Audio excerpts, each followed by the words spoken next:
Get ready to experience the Unity Shabbat, a celebration of praise and glory to the Most High Yah, hosted by Congregation D.C.B.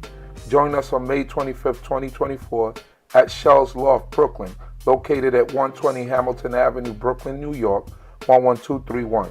This event promises a day filled with spiritual upliftment, community unity, and joyful fellowship. Come together with fellow brothers and sisters to honor and worship as we celebrate the divine presence in our lives. For more information and to reserve your spot, contact us at 347-622-9090 or email us at info@baydcb.org.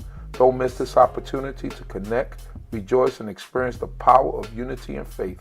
Once again, brothers and sisters, experience the beauty of unity and faith at Unity Shabbat, presented by Congregation D.C.B. Join us on May 25th, 2024 at Shell's Loft, Brooklyn, located at 120 Hamilton Avenue, Brooklyn, New York, 11231. This special day is dedicated to praising the Most High Yah and coming together as a community and worship and celebration. Whether you're seeking spiritual enlightenment or simply looking to connect with like-minded individuals, this event offers an uplifting experience for all. Reserve your spot today by contacting us at 347-622-9090 or emailing us at info@baydcb.org. Let's gather in unity and embrace the spirit of togetherness as we honor the divine presence in our lives. Hallelujah. Shalom, shalom. By the rivers of Babylon, yeah, we sat down and we cried when we remembered Jerusalem. We were sick, Lord, near to dying.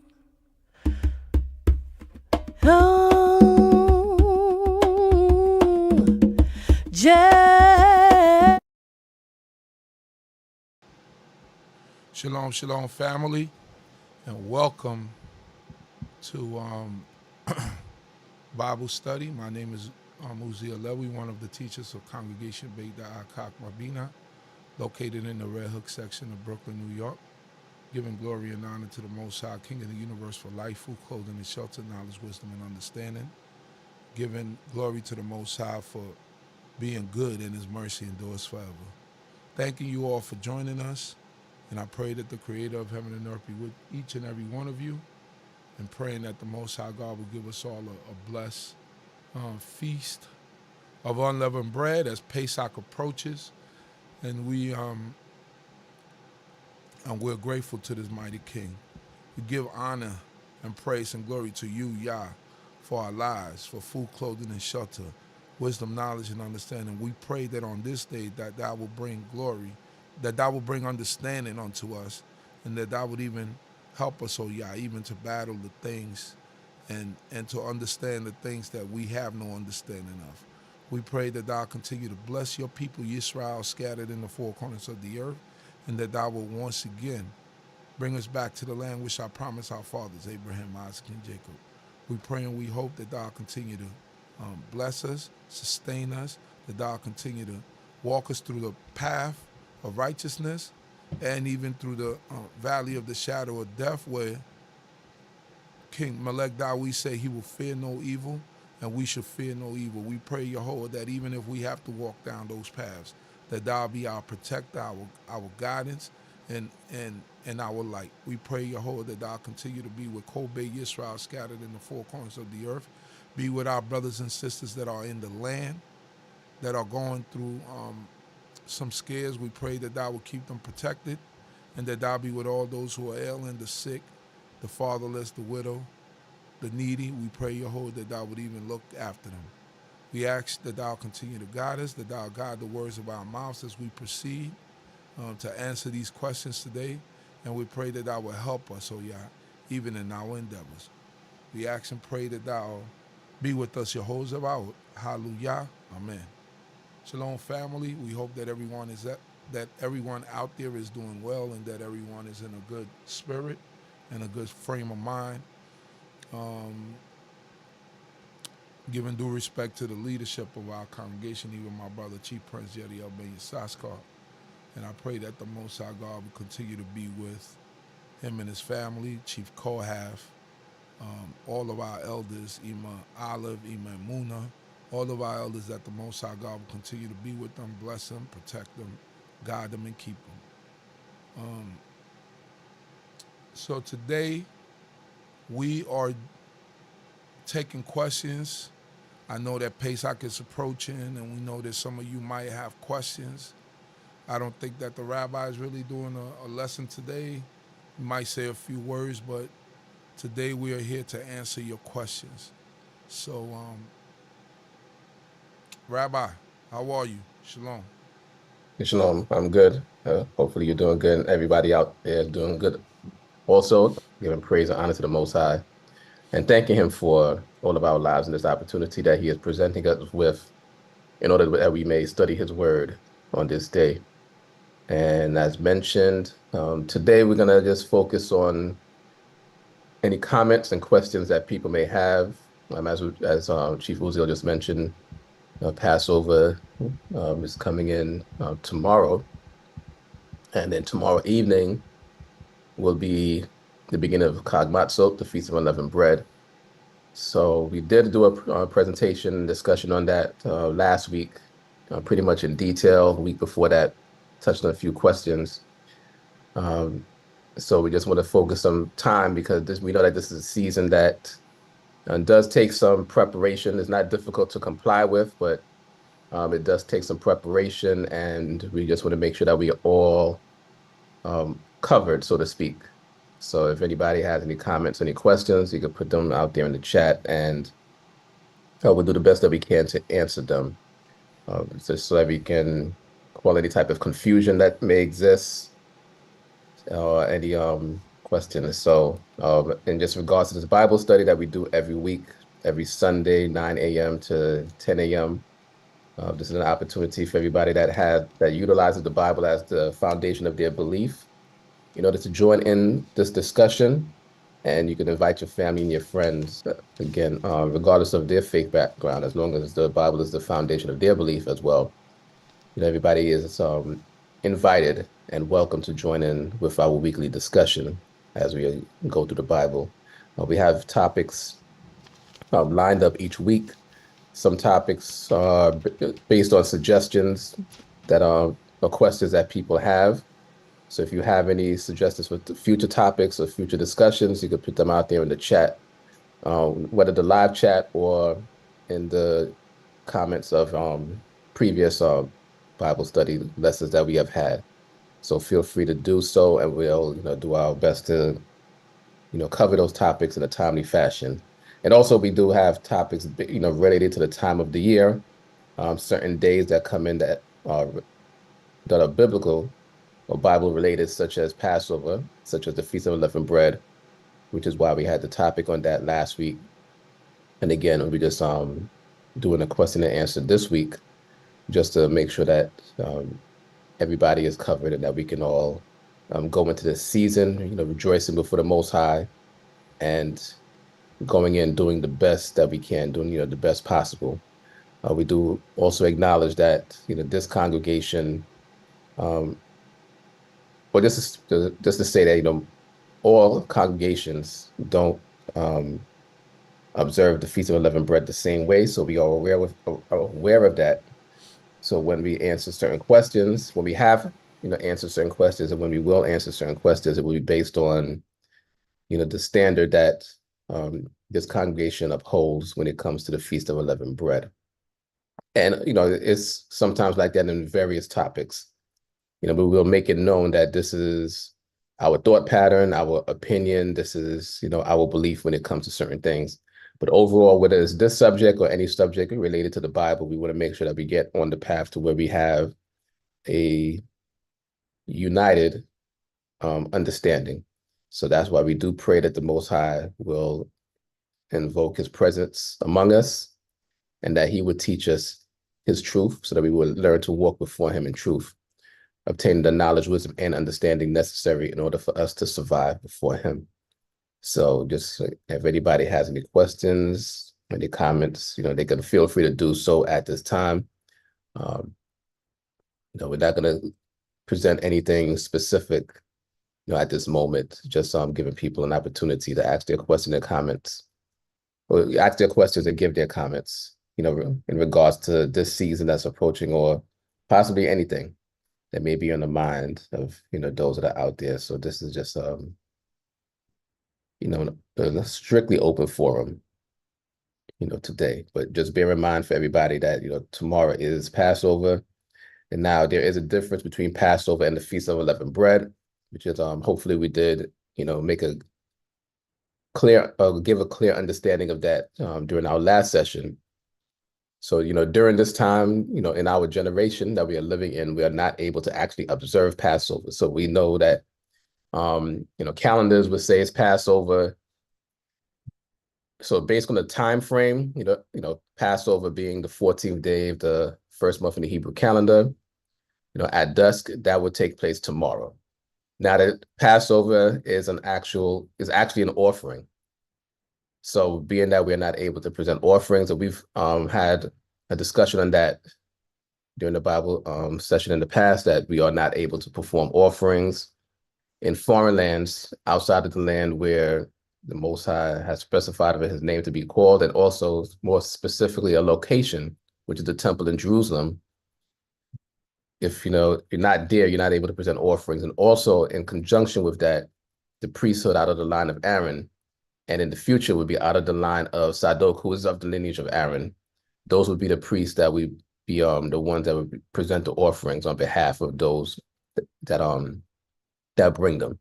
So without those two things in place, we're not able to perform any offerings. So therefore, we're not actually observing. We're not actually performing the Passover sacrifice. That can be done tomorrow. But we acknowledge the season. We acknowledge that we acknowledge the time frame. We acknowledge the offering that would be presented.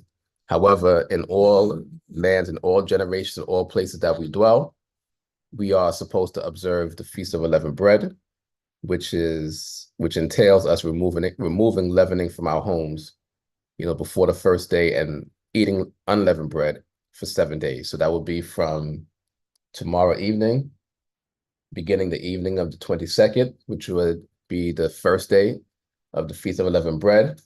And that will end on the evening of the 28th, going to the evening of the 29th. That would be the final day of the Feast of Unleavened Bread. And the first day and the 7th day of the Feast of Unleavened Bread are holy days. So those are days that we would not be going to work, not going to school, indulging in secular activities, a day of praise and honor to the Most High. We are permitted to do things that we would normally be prohibited from on the Sabbath day, such as cooking.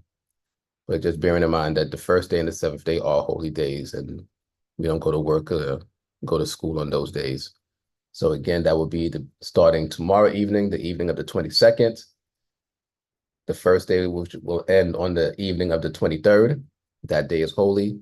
But then the feast will last for 7 days. So throughout the remainder of this week, after that point, up until, again, the 7th day, which will begin on the evening of the 28th, ending on the evening of the 29th, that would be the final day.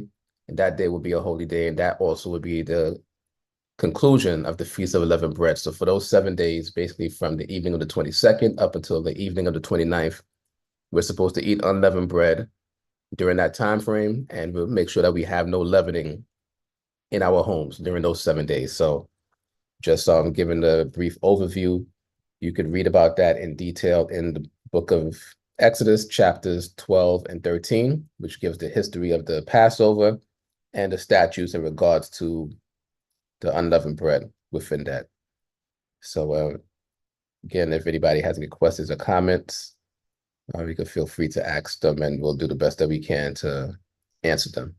So this may or may not be a short session. We'll also bear in mind for those that are observing the Feast of Unleavened Bread, this is the final day of the weekend proceeding. So this is the day usually people are going to their homes and cleaning out leavening and cleaning the homes overall, doing last minute shopping and preparation. So turn it over to Chief Uziel, see if there's any questions in there so we can There's answer some them. questions here. Pelaya Yisrael Shalom. How far can we travel to meet our brethren? I don't know what you mean in terms of on the holy day. You're probably on a holy day. Maybe on the holy day. Yeah. So in terms of holy days, which including the Sabbath day, there is no specification given in terms of how far we can travel in regards to getting to a holy gathering, so to speak. However, we'll speak about the Sabbath days, specifically. The Sabbath day specifically is a day of complete rest, so we shouldn't be taxing our mind and our body when it comes to traveling. Now, we do live in an age where we do drive, and even amongst our congregation, we acknowledge that driving is not something that would actually be permitted on the Sabbath day. We do certain things such as that to get to locations to have a holy gathering on the Sabbath day. So that as long as you're not taxing yourself, and that would be more on the individual level, we wouldn't recommend driving, spending a whole day driving to go to a holy gathering, or driving like hours on end. But based on scripture, we can't give a specific time frame or specific distance that could be traveled on the Sabbath day. Now, when it comes to the other holy days, I just mentioned that there are less restrictions. We do read about people traveling to observe the feast. We read about that in the book of Deuteronomy. Now, those travelings would take place actually before the feast comes in, but we do read about people having to travel, for the three appointed seasons of the year. So there may be some leeway, and I'm just specifying that there may be. This is not something that's written. There may be a little bit more leeway when it comes to traveling, but I still wouldn't say that people were traveling from, all the way to the northern part of the land of Yisrael to go down to Jerusalem on a holy day. But there might be some more leeway given in terms of the traveling for people that are nearby or on the day itself that may have traveled a good distance beforehand so that they could make it to Jerusalem for those feasts and make their appearances. So that's the long answer for that. The short answer is that there's nothing specifically written in scripture that talks about how far you can travel. Rabbi, check your email, and because I might need you to share for the next question that's asked. Might need you to share the picture. Okay. Hello. I don't know how fast you could transfer that. So the next question is from Gaveret Azaria Khanna. Bokoto Mishpaka, is oat milk or any plant-based milk acceptable for Passover? Oat milk is acceptable. Soy milk is acceptable. The only thing that you have to be careful of is a lot of the plant-based milks are, how would you say, they're just like regular milk that they fortify them with vitamins and all the other added ingredients. What you're looking for during this time is a product that just simply has the actual plant-based ingredient that they use to create the milk, like oat, will have something in the lines of the oats, water, and maybe some salt. That's it. The soybean will have water, soybean, and salt. If you look at those packages of oat milk and soybean milk and almond milk, a lot of those things, they fortify them with vitamins. You want to eliminate that and those products that are fortified. So I don't know if the rabbi, if you got a chance to Yeah, I'm gonna try go over to the shit. So this share is it. an example of like the type of oat milk and how it will look if you want to buy it and use it for during this time. All It's right, just yeah, going to have let's do simple both of them. ingredients. Okay. There you go. So you see there, this is an example of one oat milk. It's called Elmhurst, I believe. What is it called? Yeah, Elmhurst. Elmhurst. And then now when we look at the back, the ingredient says filtered water, whole, I can't read it. Whole grain oats. Yeah, whole grain oats and salt. You know what I mean? It's actually better than most almond milks that have a bunch of ingredients on them. A bunch of ingredients, right. So basically this is what I got because my son, you know, I don't give him regular milk. He drink oat milk. So this is what we, you know, you go a little bit above and beyond, you're going to pay a little. Now they have other companies out there. They have another company, they have them they have a product in Whole Foods that's actually cheaper than this, is basically the same ingredient, and you get more for your money. It's a 64-ounce container that I believe it's a company. They make they make different types of oat milk. Of course, they got the ones reinforced with the vitamins, and they also have the ones that just have the natural 3 ingredients, and that for 64 ounce will cost you about $5. This container, this 32-ounce container actually cost us like $6. And then I went to Whole Foods and I went searching, looking, and I actually found one that was cheaper, and we were getting more liquid for the buck. So this is an example. And when you get, if you drink soy milk, whatever it might be, that's how it has to look. You can't have the paragraph of ingredients. But to answer your questions, yes, we can use the grains, and I don't know if you want to fill in on that, Rabbi.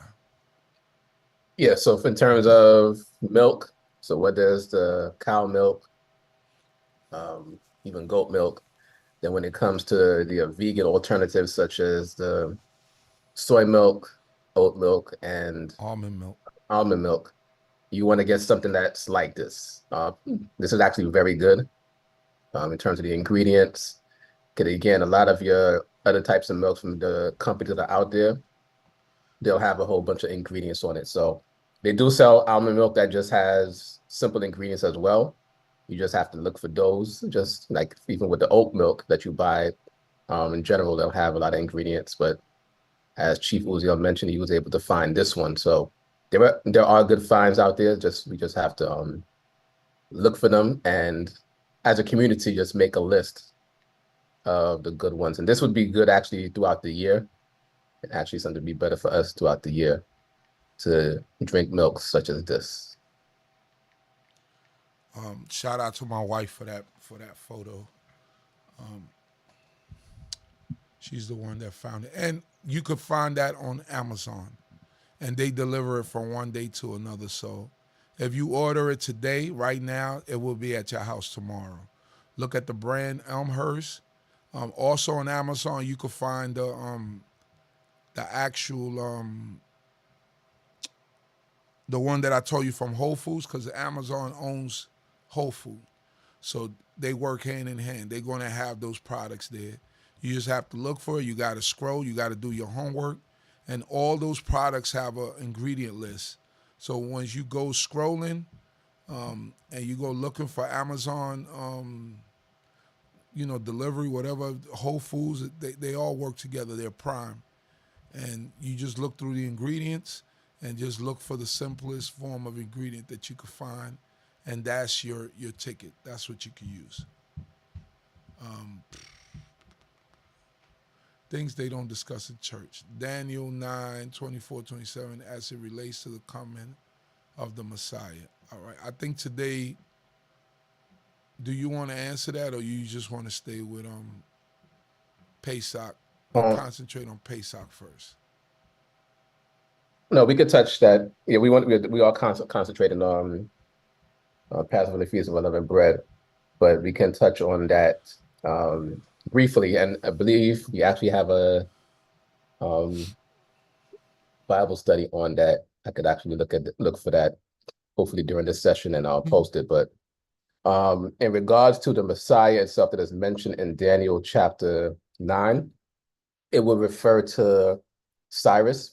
We do read in the book of Isaiah where the Most High called Cyrus his anointed, and he was the one that was specified that would make the ruling or give the call for the children of Israel to go back into the land of Israel. You know, this is during, of course, the Persian Empire being in charge, having the children of Israel in servitude. So with Cyrus being called the Messiah, even in the book of Isaiah, it does correlate with the Messiah in the book of Daniel that would be the one responsible for the rebuilding of the house of God. So that correlates. And overall, the book of Daniel, well, speaking specifically with chapter 9, from then on relates to the Maccabean period. So when doing the calculations from even with Cyrus and then dealing with the calculations as it relates to the Maccabean period, which we also did during the discussion of Hanukkah, that all of those things come into play. So those calculations actually, going hand in hand, with Cyrus and also with the time of the Maccabees, with the rebuilding of the temple and everything with the destruction, the abomination of desolation. So everything within the chapter overall falls within that time frame.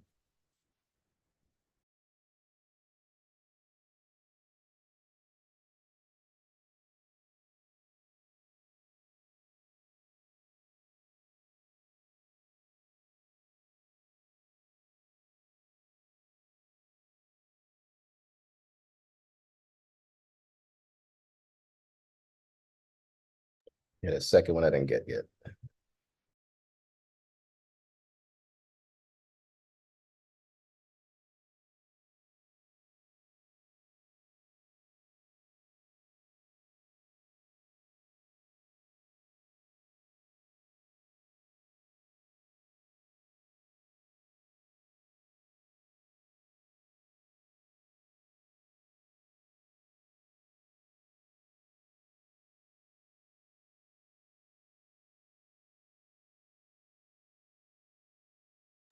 What I'll do in the meantime, because see in the chat, and almond milk. So let me. No. Mordecai posted the almond milk. Califia. So they do have a line of milks, but this particular one only has three ingredients. So don't just pick up anything from their line, but specifically this Califia organic almond milk, unsweetened. As it mentions, 3 ingredients, and when you go down, the main ingredients as mentioned here is water, organic almonds, and sea salt. Let's see, just to verify here, you can open up the side package, and that's what you see in the ingredients: water, organic almonds, and sea salt. So this actually would be good Right. all year round. Actually, this would be Right. better than some of the almond milks that are available. These are just 3 simple ingredients. Yeah, I think what happens with a lot of people is the products that you end up using on Pesach, people just end up buying them. Yeah, it's a healthier way of living. I mean, at the end of the day, you're not putting the problem is that the healthier stuff costs more. When it should be the other way around. The healthier stuff, the simpler ingredient things should cost less because you're using less ingredients. But, these companies find a way to monetize on simplicity. So the organic, the clean, the stuff that has less of the junk in it, they want to charge you more for it, as if it costs them more to produce. It should be less because it's 3 simple ingredients. And the other way you could go with oat milk is you could make it yourself. You could go on YouTube and there's several videos on how to make oat milk yourself with oats. It shows you the whole process. All right, so and almond milk, how to make all these things. All right. I believe the almond milk process is just like coconut milk. You get the actual coconut from the from the store, from the fruit market. You put it in a blender or in a food processor till it gets chopped up into pieces. You add some water to it and you squeeze the milk out of it.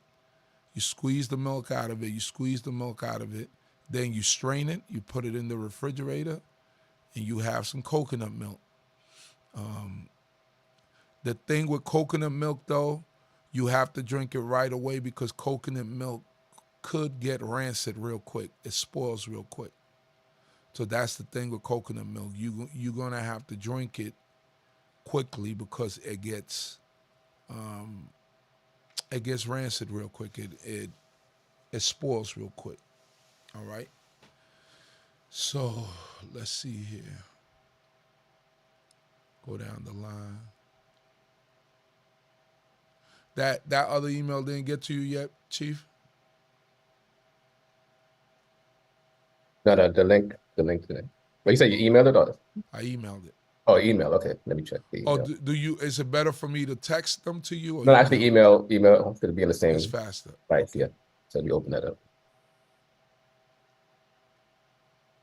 All right. Says here, and all alcohol should be removed. Also, not talking about rubbing alcohol.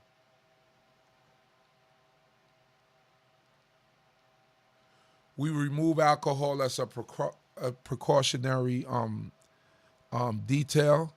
Alcohol in itself wouldn't be wrong for this time of the year, but the way that alcohol is created today, they use yeast as a starter base. So most of the alcohol that they use today, they use yeast as a starter to help the process of fermentation in order to cause the liquid to become to create alcohol faster, basically.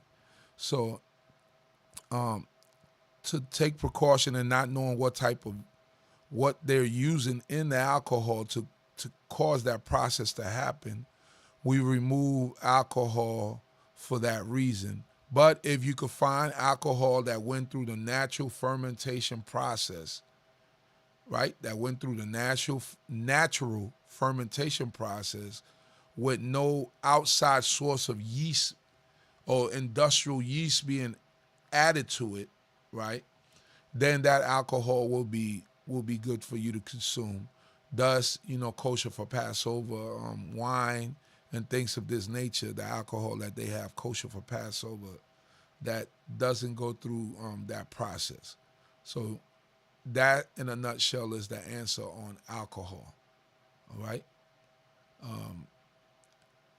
Do we say break all your bottles of alcohol and throw them out and they're no good anymore? We don't say that, but we do say remove it or do away with them for this time, so that you don't be so you don't tempt yourself, I guess, and put the proper alcohol for during this season in your homes.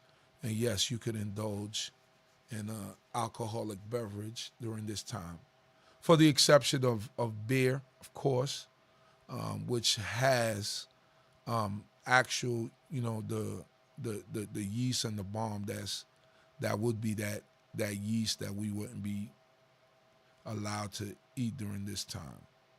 So I hope that was able to be cleared up. Rabbi, you still there? Yeah, I have the link ready. So what about quick question, since we spoke about alcohol, what about Malta?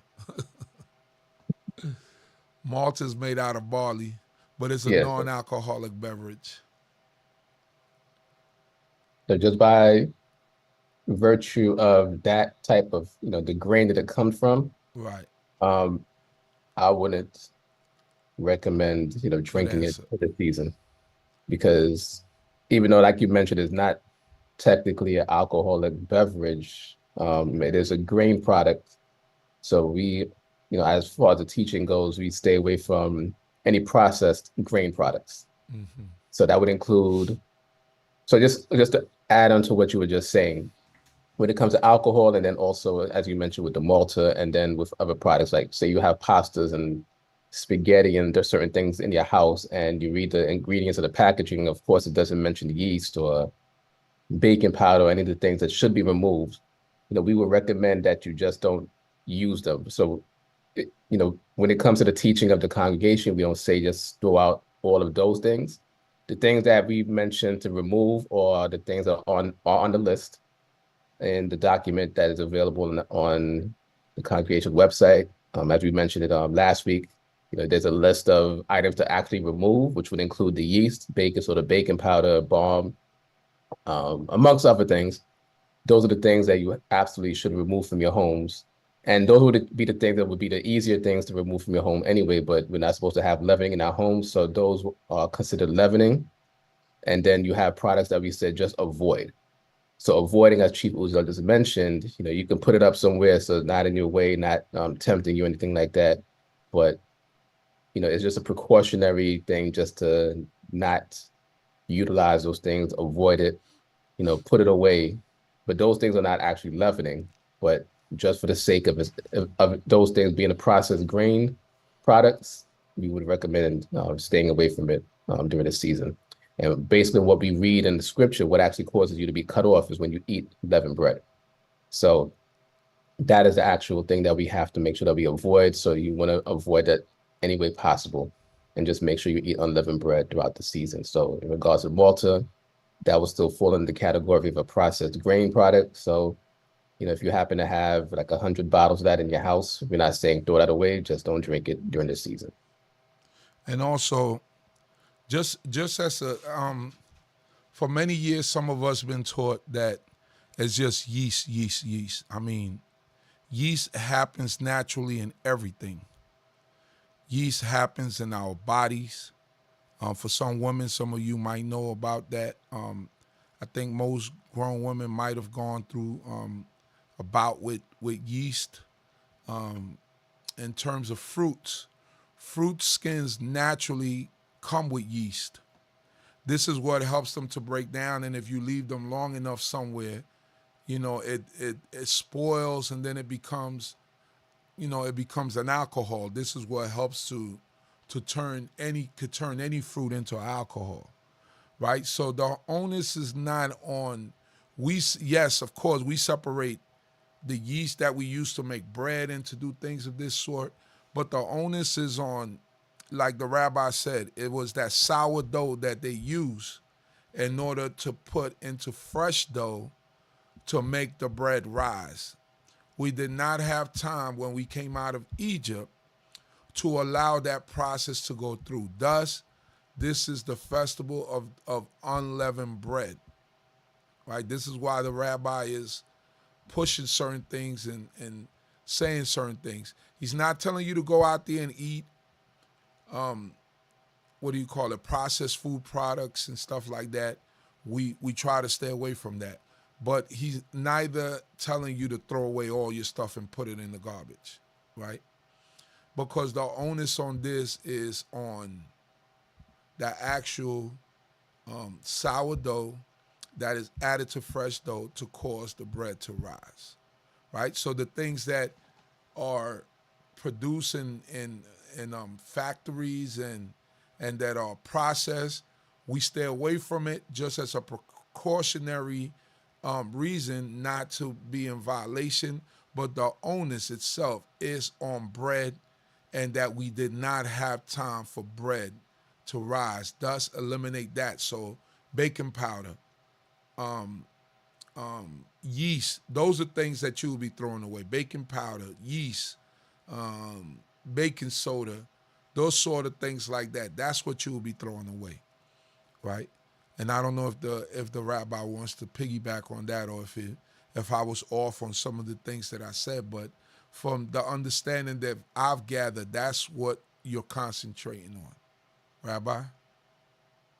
Yes, and what we'll do, I'll share the screen for the website, and then show people where they can get the document that we're speaking about. And also I'll make a clarification on something in the document as well, from a question that came up last week. And it's actually a question that has come up in the past, and it came up again even last night. So on the big D.C.B. website, You go down to the bottom to the download section, and then you see the D.C.B Passover guide. When you click on that, it'll either open up in a new tab, a new window on your browser, or it may give you the option to download it. But either way, we recommend you download it so that way you can have it. You can download it to your device or print it out. So when you're shopping, you'll know what to get rid of or what to avoid, so to speak. And so at the end of this document just explains how our congregation explains the observance of Passover and the Feast of Unleavened Bread, and why we teach it the way that we teach it. And where the focus, as we just mentioned, is on yeast, or as Chief Uzo just mentioned, industrial yeast, also known as commercial yeast, or baker's yeast, which is, as is mentioned on the list, or brewer's yeast as well. Brewer's yeast, right. So these ingredients here on the last page of this, well, there's another page that's blank on the website, but when you print it out, it's actually only 4 pages. So the last page of the document, these ingredients here must be removed from your home before the first day of the Feast of Unleavened Bread. So you're looking for these ingredients in all of your food products and all of your products such as soap, deodorant, lotions, even water, as you'll find it today. These ingredients must be removed from your homes before the Feast of Unleavened Bread begins. The precautions are the things that are mentioned in the paragraph right above. Canned foods, cheese, vinegar-containing products, pastas, and other flour products, or other processed flour products, are left alone. These are the things that we say, well, if you have them, in your home, do not use them. As long as these items, for sure, do not have anything on this list, then these are the items that you would avoid. And there was a question yesterday, and I believe there's another question about it today again in terms of apple cider vinegar. So if you are sure that the apple cider vinegar or any vinegar that you have did not use any type of starter in the process, then there would be nothing wrong with that vinegar. But we avoid vinegar, and especially products that contain vinegar, such as ketchup and mustard and things like that, because we may not know exactly what type of vinegar they used in the making of that ingredient. So it might be a clean vinegar, when clean in regards to throughout the year, but not a vinegar that is permissible for the Feast of Unleavened Bread if it did use a starter. But if you're sure that the company that you're purchasing from did not use a starter, or if you make the vinegar, apple cider vinegar, or any type of vinegar on your own, then there would be nothing wrong with it during the Feast of Unleavened Bread. So again, the items that are on these 2 columns are what should be looked for in your products in your home as you're cleaning out today and tomorrow and throwing things out. These are the ingredients that you're looking for to throw out.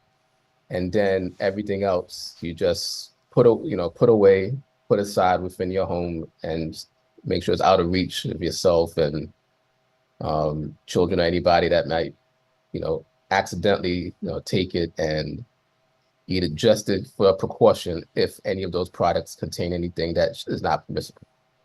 So hopefully that is clear. And again, we know that our congregation doesn't teach it the same way everybody else does. Some do more, some do less, but we're just basically giving it based on the understanding that we have and presenting that out there, and just hoping that the Most High with us in our explanation of it, that we are not leading astray in the process. And this list, because sometimes this list does get modified. It was actually, started off a very long list, because when you do an actual search online of leavening agents, that will be the search you're looking for today. You get a pretty extensive list, which most of these items would be on that list. Somewhere, probably in some resource, cornstarch was listed as a leavening agent, but upon further research, it is not. A leavening agent is actually a thickening agent. So it does not perform the same process on grain as yeast and baking powder would. So cornstarch, as long as it's 100% cornstarch that's on the packaging would be permissible for the Feast of Unleavened Bread. So this list that's on the site, we'll be can to make sure it's updated for the next go round. But just know that cornstarch is actually a thickening agent, is not an actual leavening agent. So pure cornstarch would be permissible during the Feast of Unleavened Bread. But again, what you're definitely looking out for is the baker's yeast. Not able to highlight that specifically, but you're looking out for the baker's yeast. Baking soda, also known as sodium bicarbonate. You want to make sure that you don't have that. And some waters actually have sodium bicarbonate in their ingredients, so you make sure you don't have that. Balm specifically is something you want to make sure that you don't have brewer's yeast. And you might see cream of tartar. That is actually a leavening agent that you don't want to have in your home. It also goes by the name of potassium bitartrate or tartaric acid. So you want to make sure that you avoid that. Gluten is on the list, not because many grain products, by virtue of the product itself, would have gluten. Right. But we're talking about the ingredient gluten is what you want to avoid. So we don't say, we're not saying that you have to buy gluten-free grains and different things. You want to avoid products that have added gluten into their product because of the process of the gluten itself being added to the product. So again, just to clarify that. So again, you're not looking for gluten-free products throughout the year. Just you're looking for the product that they added gluten as an ingredient. That will be where the problem comes in. Pretty much that is it from the list. You'll see some items listed twice. On the left-hand side is the common name for certain items, and then on the right-hand side is the scientific name, for lack of a better term. So that's why you see tartaric acid here at the end of this list, on the end of the scientific name, but that's just another name for cream of tartar. Same thing with baker's ammonia is ammonium bicarbonate. You see it on both sides. Baking powder, which is phosphate or anhydrous phosphate, also known as tartaric acid or sodium aluminum sulfate phosphate. You'll find it on both sides as well. And baking soda, which is just sodium bicarbonate. You'll see that on both sides of the list. But so it's not, overall, it's not a season that is difficult to comply with. The list may look long, but most of these things you actually won't see anywhere, but they are considered leavening agents. But you definitely will see yeast, baking powder, baking soda, your baker's yeast, brewer's yeast, which is a commercial yeast, and you might see cream of tartar as well, or tartaric acid you might see in some products, and you want to make sure you get rid of those completely from your homes. And again, sorry, I know this was a longer explanation, but just to be clear on how it was taught at our congregation, based on the understanding that we have. This document gives the reasoning behind the explanation of everything, but just to get down to, cut to the chase, going to the last page of the document, these items on this list, you want to make sure that you remove completely from your homes before the Feast of Unleavened Bread comes in. And while it opened, this was the Eden soy that you were mentioning, which has side. This might not be the. It's right up there. Ingredient, purified water. Yeah, right here. Organic soybeans. So that's your ingredients for your Eden soy. So again, the Califia has the 3 ingredients in terms of the almond milk. In terms of soy milk, you have your Eden soy, when it comes to soy milk. And also, when we get to that, that was another question. There was another. Oh, no, that was it. Those are the 2. I sent you a picture of I sent you an email of the oat milk. That's what you're looking for? No, the oat. Hello? Yeah, I might as well open that one up again. Keep it on the tab. I'll put that back as well. All right, no problem. So, let's see here. Hopefully people are watching this while they're doing their cleaning. We're not taking you away from your cleaning and your preparation. Shalom, let me see. Shalom, where can I find this Hebrew calendar? Do you have a study somewhere? I don't know what they mean by that. So the calendar that we use, the Hebrew calendar that we use is also known as the Jewish calendar. So if you go to websites such as HebCal, you'll find the same calendar that we use. But again, it is the Hebrew calendar, but also is known as the Jewish calendar. So I determined that you would look up, you'll be able to pull up that calendar. And, it's based on it's a lunar solar calendar. Right. The months begin with the new moon. And that's how the system is set up. So when we talk about certain dates of certain holy days as specified in the Holy Scriptures, it will be according to the Hebrew calendar, again, also known as the Jewish calendar in modern times.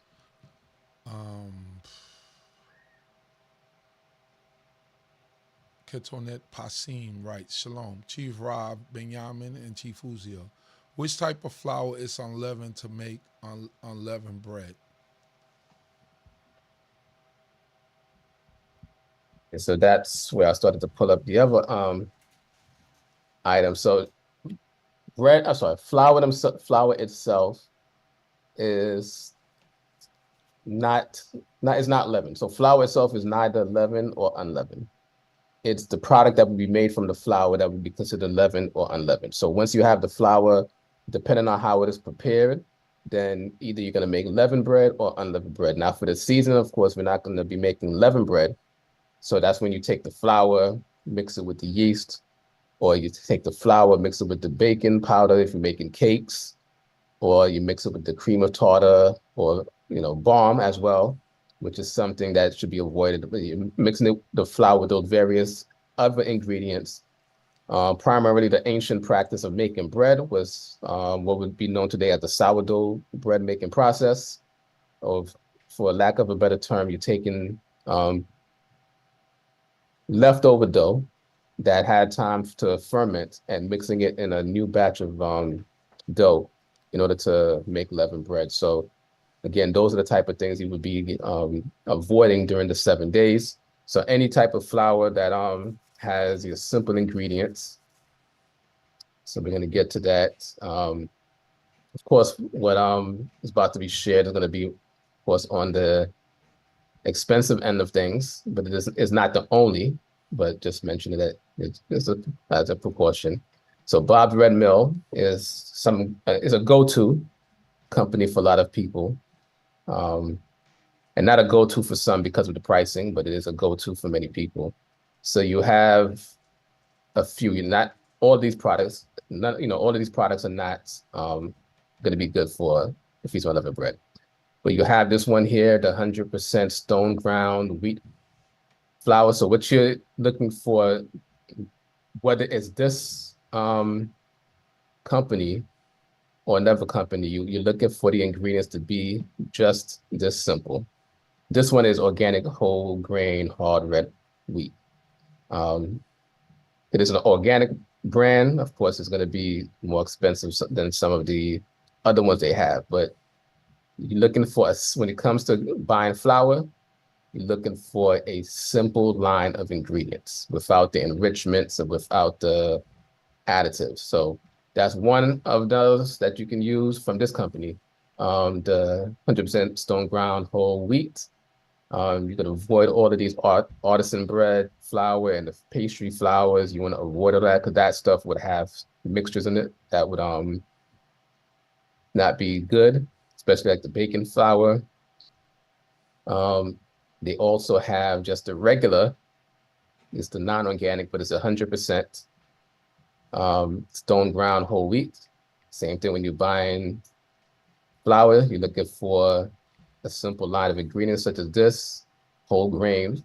They're using the red wheat. So, and That's why they I mentioned the just whole grain sent you hard red wheat. a email also from. It's a 100% flour from just to give them different options to Options, let yeah. them know that it's King Arthur Right. organic. That's another one that people, another go-to company.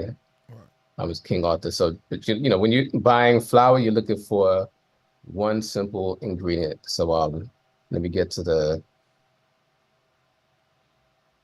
other one,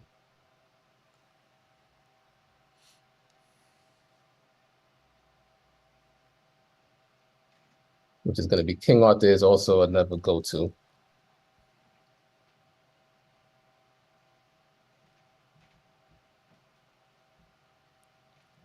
And you get, when you slide it over to the last thing, it will give you the ingredients. Certified 100% organic hard white whole wheat flour. Right, so there you go, right there. This is, well, let me show the beginning of the package. So you have King Arthur. This is one of their white whole wheat flours, organic. You put in the ingredients, and all you see is white whole wheat flour, organic hard white. So you have the red wheat, you have the white wheat. Is just a difference. I don't know if people want to spend on $20. This is just an example of the company. Right. You don't have to spend $20 on Amazon. You can go to the store and get it. Right. But Right. this is an example of what it is. Right. So you have the simpler. If you go to your supermarket, you're gonna have this the whole wheat flour, 100% whole wheat flour on the package. Yep. That costs but the price of everything is up. So it might be for a 5-pound bag of flour, you might be paying, I don't know what's the going price right now, but it doesn't have to be organic. Right. Just so everyone, it does not have to be organic. The package just has to say 100% flour. None of the added ingredients, none of the vitamins, none of the other stuff, the self-rising flour, none of that stuff. It just has to say 100%, flour, 100% whole wheat flour, whatever it is that you use. You got the stone ground flour, whatever it is, it just has to say 100% flour. That's it. So this is from, not to promote them directly, but this is from the website themselves. Yeah, Amazon was just trying to make some money. The same 100% organic whole wheat or white whole wheat flour is just $10.95 on their website. Right. And so you have that one, which you just showed. You have the 100% organic whole wheat flour. And hopefully they give the side packaging. And it's not on that side, it appears. Unless it was missed. Maybe it's on this side. Maybe look at the website itself. So ingredients. Yeah, so that's the easy, right? So right there, 100% organic hard. So this is their red flour. So you have that one. And if you want to go the regular route, the whole grain, the whole grain, right? You have same company, 100% whole grain. Sorry, yeah, whole grain wheat flour. Check the ingredients. It's just 100% hard red whole wheat flour. Between the Bob's Red and the King Arthur, they specify specifically whether it's white wheat or red wheat. We're not giving a saying there's a preference between either of the two, but you want to have 100% wheat flour, regardless of whether it's white or red. So we're not promoting the company and saying everything that you buy from these companies is okay. We're just showing you examples of flours from these companies. And then when you read the ingredients, it would be something that is permissible during the season. So yeah, just to take away the shock, we're showing it from this site where you're not spending $20 on Amazon. But in the stores, it could be about this price, $11 or somewhere around that. That's for the organic one. And then, of course, for the regular one, you see the price here is about $7. So that's what you're focusing on during this season. You want to be able to read one line of Not one line. Well, you want to be able to read one ingredient when it comes to your flours. And going back to the milks, such as the almond milk, the soy milk, the oat milk, you want to go down to 3 ingredients, such as the products that we showed earlier. I'm sending you another flour, simpler, cheaper, so you can share with them, so that they could see the this one you could get on Amazon also. I just emailed it to you, so I don't know how fast you're going to get it. I'm just going through Amazon and trying to just give them examples.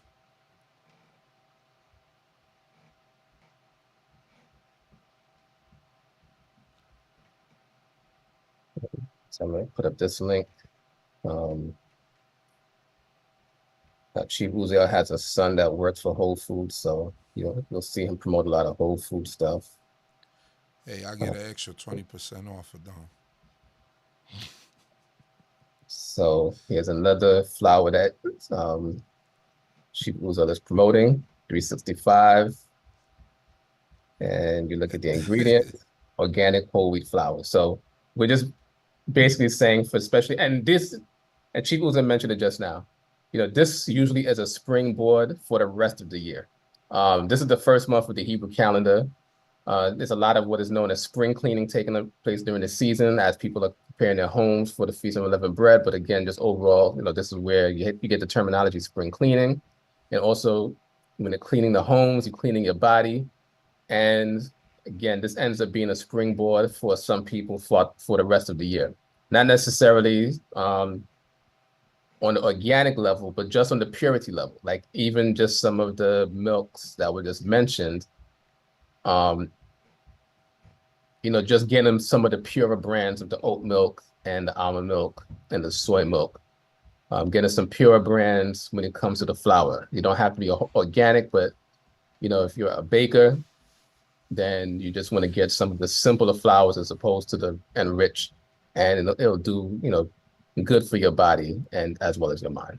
And I just sent another one from a more familiar flour company, Gold Medal, so that I emailed you another one, so that they could see an example of, we're not just, we tend to buy organic and from Whole Foods and stuff like that, but showing them that from every spectrum, there is availability for us to do this, and you don't have to spend $20 on a 5-pound bag of flour or $10.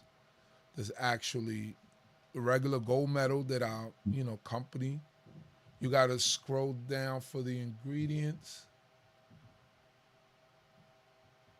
Now you got to scroll. You got to get past all website. that stuff. Yeah, you got to go completely down. Keep going. Keep going. Keep going. Keep going. Keep going. Right here. Right there. Ingredients.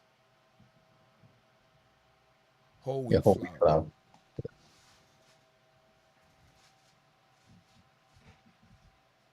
That's it.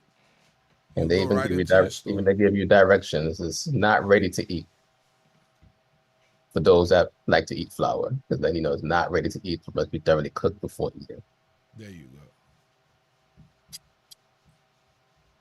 So again, that's just your regular Gold Medal whole wheat flour. One simple ingredient. So the question is, can the matzah be made with barley flour? Yes. So any type of and we mentioned it in the last session, barley flour, wheat flour, spelt flour, rye flour, oat flour. Those are the 5 main grains that grew in the land of Israel or in that region. And any of those grains I'm going in to their ask my wife to make some matzah with oat flour this year. See how that tastes. All right, there's more questions. We've been stuck on one thing but we're just trying to be thorough and trying to help all of you. Shalom, can you please discuss the Seder plate and what it means? Is this an Israelite tradition or a Jewish tradition? If it is Israelite, what is appropriate to put on it at a certain time? I wouldn't say it was Jewish. I would assume The Seder plate, there will be disagreements on whether it's Israelite or Jewish. I would tend to say Israelite based on being it is an ancient custom. Right. Now, in terms of ancient, doesn't mean that it's from the time that we were, or let's say pre destruction of the temple. This would be post. So I'm not able to give you an exact time frame now. I could actually look that up and give a better time frame in the future, but it is an ancient practice. So I would tend to say it's a Israelite custom.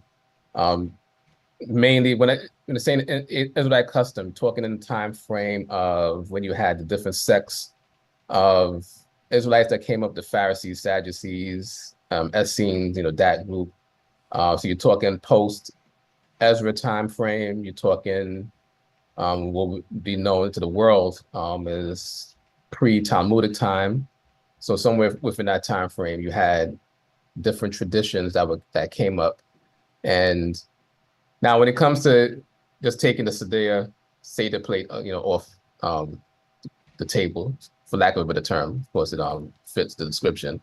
But when it comes to ancient Israelite practices during this time frame that we're speaking about now, post-Ezra, pre-Talmudic time, and even during Talmudic time, or more specifically Messianic time, which would be Israelites. Not every tradition or custom that came up during that time is acceptable. There were certain things because of the influence of the Greeks, previous to that, the Persians and the Babylonians. There are certain influences that came about and were infused with some of the traditions that also, although were done based on Torah, there were traditions that were still had other ideals infused with it. So that's why we have to be careful when it comes to just thinking that because Israelites did it or made it, that it's okay. Now, when it comes to the Seder plates, let me see if I can actually because the Seder plate will have the lamb, the matzah, and the bitter. Just trying to get an example of it. Good picture with a good explanation. And because we've been looking at Amazon popped up. Well, we'll just use their site. So this is a typical Seder plate. In terms of the traditions that came about in regards to that, that will probably need more explanation, but these are the particular items that will be in a Seder plate. You have the shank bone of the lamb. You have the caroset, which is like a fruit mixture. Then you have the bitter herb. Then you have the onion, parsley, potato on this section. You have an egg on this part. And then you have the horseradish in the middle. Now, interesting, because we had the discussion a few weeks ago. So you have a section on the Seder plate for bitter herbs. Then you have a section strictly for horseradish, just to show that even amongst Jewish traditions, of which this plate was made afterwards, for Jewish traditions, horseradish and bitter herbs are actually two different things on the plate. Now, we mentioned that horseradish was instituted as a replacement for bitter herb by Ashkenazi Jewish people years ago, because this, which would be your romaine lettuce or your endives, was not available in Eastern Europe centuries ago. It did not survive the winter, so they had to come up with another way of having bitter herbs on their plate for the Seder night, and they instituted the use of horseradish. But again, as you see in the actual plate, bitter herbs and actually this is describing it differently, because actually I'm reading the Hebrew, the maror they put as the horseradish, and then the bitter herb. So actually this is a bad description in terms of how they put the Hebrew and the English terms on this particular plate. But they do have a section for what would be the lettuce, and then they have a section for the horseradish. So this plate would actually be what Jewish people use today, this would actually be a Jewish tradition in terms of having these items specifically on the plate. The Seder plate, going back, would definitely have your lamb, would have your bitter herb. Herb and Actually, your this plate is matzah. missing the unleavened The bread. matzah. This Yeah, is not a good plate that's what I at was all. saying. Now that I'm looking at it, it And popped up because of the Amazon was being overused I on the just Google. I just want to say this. The Seder plate is what we know that the Most High God commanded. We don't have to follow the tradition. Our Seder plate at D.C.B is going to consist of lamb. It's going to consist of matzah, which is unleavened bread, and it's going to consist of the bitter herb.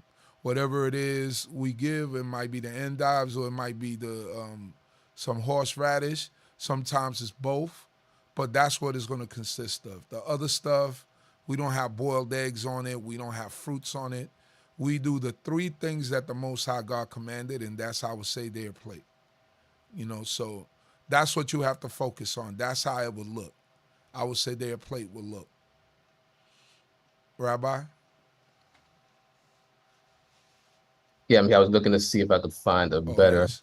description, So but while the as rabbi you mentioned, it would be those at minimum you'd have the unleavened bread. Because actually, the unleavened bread, that plate didn't show the description of where it's supposed to be. The Right. unleavened bread would actually be in the middle of the plate, and then the other items would be around it. around So it. that first plate that popped up was just actually a non-traditional plate in terms of the layout. But what you would see in a Seder plate would have still would have those items just laid out differently. But of course, you would have your unleavened bread in the middle of all of that. It was also the descriptions of some of those things that were when they put the English translation, that was kind of off in that particular plate. But the Seder plate, at minimum, your lamb, if you choose to eat lamb, because again, we're not doing the sacrifice, so we're not commanded to eat lamb, in our current generation. But the plate for most people would have the lamb, would have the bitter herb, and would have the unleavened bread, which is the matzah. But being that encompassing the entire meal, you can have other things on your plate as well, and that's where you get the other items that ended up being on that plate, which is still traditional. Oh.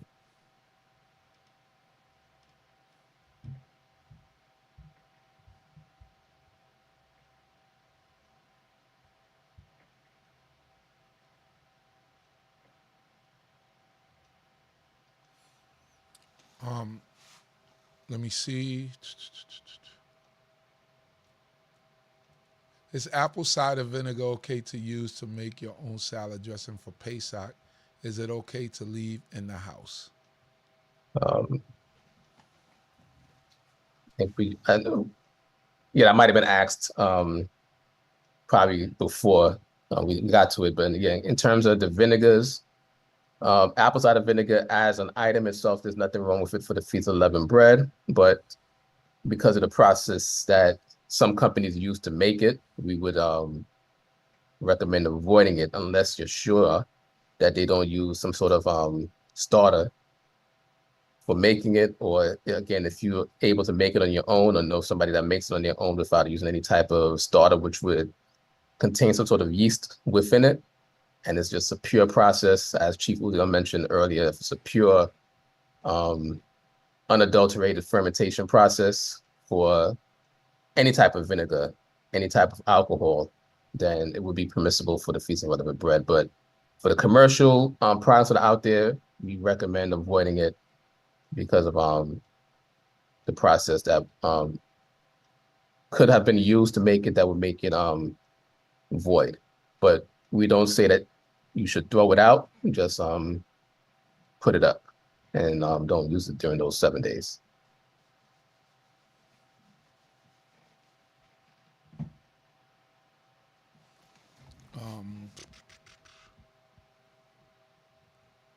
He said, no, I should be able to be heard. I think that was old.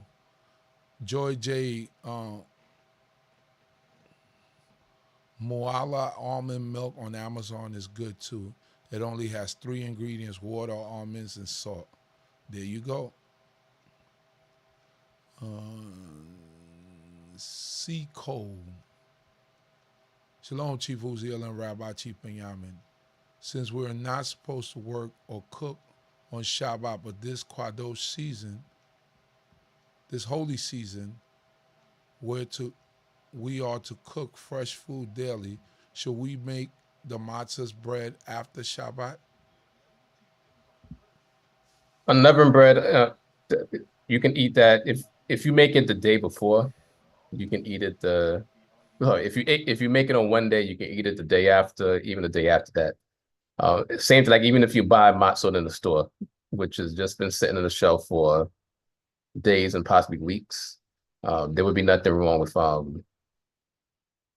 eating it. So especially the way that our congregation teaches, you don't have to cook whatever foods that you are able to eat, during the Feast of Unleavened Bread. It doesn't have to be cooked the same day that you want to eat it. So there's always going to be a Sabbath day that falls within the 7 days.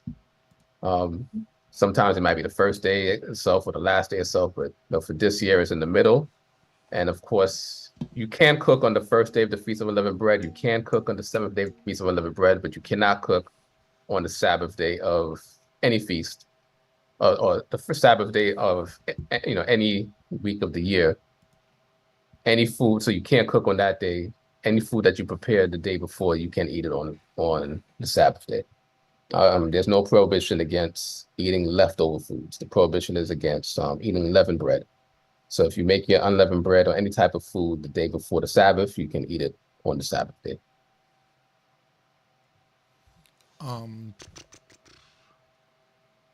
C. Cole, can we cook steak or chicken during the Feast of Unleavened Bread? Absolutely. Right. So the only prohibition would be leavened bread.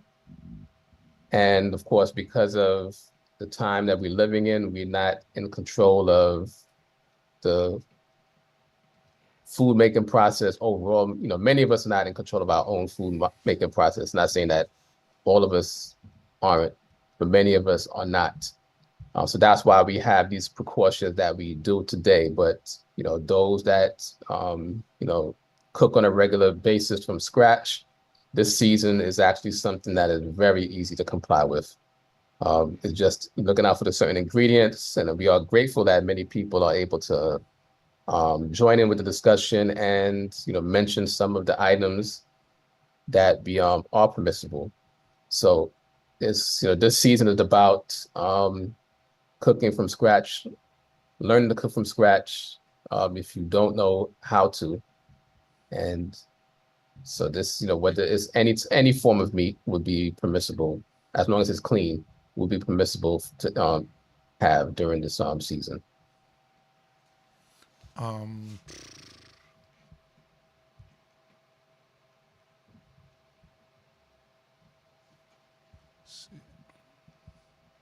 Can we cook? All right. Can the uncircumcised take part in Passover and unleavened bread if there are medical reasons for not being circumcised? So in terms of the circumcision as regards to Passover, it's in regards to the actual sacrifice. So in terms of just specifically answering the question, somebody that is uncircumcised cannot eat of the Passover sacrifice. Now today we don't have a Passover sacrifice, so in regards to that portion of the statute in regards to Passover is not something that would apply in today's time, because none of us have the Passover sacrifice. So again, because of how the term Passover is promoted in Judaism, it would seem that the entire season is called Passover, where Passover is just actually the sacrifice that is performed. The season is actually the Feast of Unleavened Bread. So now an uncircumcised person, just to focus strictly on the question, then given the reason we're supposed to be all males are supposed to be circumcised anyway. But in just the technical aspect of it, an uncircumcised person will still be able to observe the Feast of Unleavened Bread by eating unleavened bread throughout the 7 days, and not eating leavened bread throughout those 7 days. That's the technical answer. But the realistic answer is all males must be circumcised. In terms of what medical reasons doctors or medical people may give in terms of why an individual or why babies or even grown males should not be circumcised, those are the things that we would have to question, because when it comes to any of the commands of God, God wouldn't give us things that we are not able to comply with. Now, because, as human beings, as humanity, there may be something like when a baby is born, there may be some certain ailments, certain conditions, certain sicknesses that may prohibit the baby from the male baby from being circumcised on that 8th day. But even some of those things we will still have to question. But in the long run, all males must be circumcised in order to enter into the covenant that God has specified, as we read it in Genesis chapter 17. So there's something that has to be complied with. Circumcision is something that has to be complied with in a timely fashion. So again, we just have to question whatever medical conditions or medical reasons people may give why certain people should not be circumcised, but none of those reasons should supersede the word of the Most High God.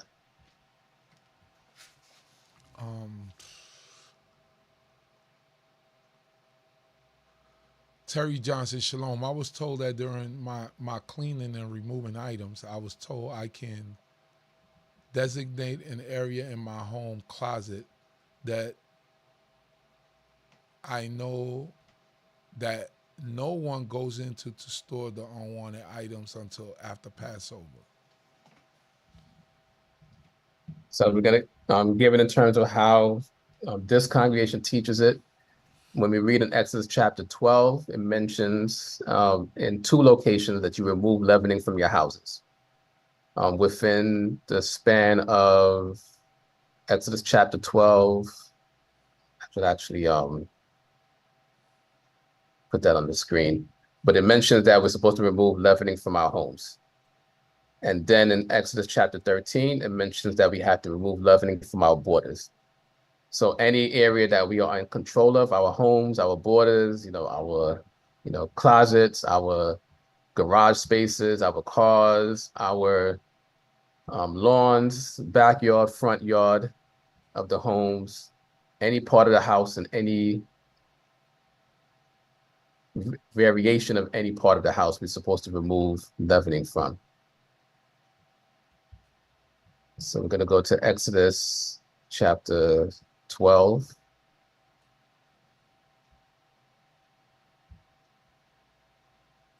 And when you get to it starts off in verse 14, talking about this is a memorial that we should keep throughout our generations, that we keep the feast for an ordinance, and this is going to be every year. So Exodus chapter 12, this section starts from verse 14. And in verse 15, it says, 7 days shall you eat unleavened bread. Howbeit the first day you shall put away leaven out of your houses, for whosoever eats leavened bread from the first day until the 7th day, that soul shall be cut off from Israel. And we'll actually speak about something more specific just now, but in verse 15, we have to put away leaven from our houses. Then also later on, if you read this entire section from 14, this talks about all of the statutes of the Feast of Unleavened Bread. And in verse 19, it says again, 7 days shall there be no leaven found in your houses, for whosoever eats that which is leavened, that soul shall be cut off from the congregation of Israel, whether he be a sojourner or one that is born in the land. So based on what we read here in Exodus chapter 12, in those 2 verses, we have to remove leaven from our houses. So there's no place in our house that we can hide leavening, because God himself says that no leaven should be found in our houses. Now, I know some people may